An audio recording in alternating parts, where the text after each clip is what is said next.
ছাত্রদের হত্যা করে গণকবর দেওয়া হয়েছে, যা পাকিস্তানি হানাদার বাহিনীর বর্বরতাকেও হার মানিয়েছে, এমন অভিযোগ করেছেন বিএনপি মহাসচিব মির্জা ফখরুল ইসলাম আলমগীর।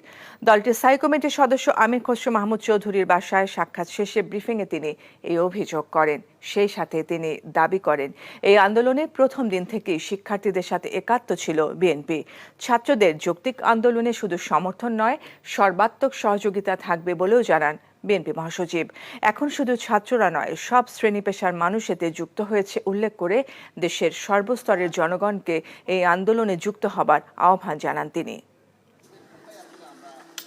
ভয়াবহ দানবীয় যে ফ্যাসিস্ট সরকার, তারা যেভাবে হত্যা করেছে আমাদের সন্তানদেরকে, এটা অবর্ণনীয়, ভাষায় বর্ণনা করা যায় না। শত শত ছাত্রকে তারা হত্যা করেছে। আবারও যখন আমরা দেখতে পাই যে তাদেরকে গণকবর দেওয়া হয়েছে, আমি যেটা দেখলাম পত্রিকায় যে প্রায় 59 জনকে গণকবর, এর পাকিস্তানি হানাদার বাহিনীকেও তো হারিয়ে যাচ্ছে। চিন্তাই করা যায় না এটা। তা আমি মনে করি যে আপনার এই আন্দোলন তার বিজয়ের দ্বার প্রান্তে এসে গেছে এবং বিশ্বাস করি ইনশাআল্লাহ এই জনগণের বিজয় অবশ্যই হবে, ছাত্রদের বিজয় অবশ্যই হবে।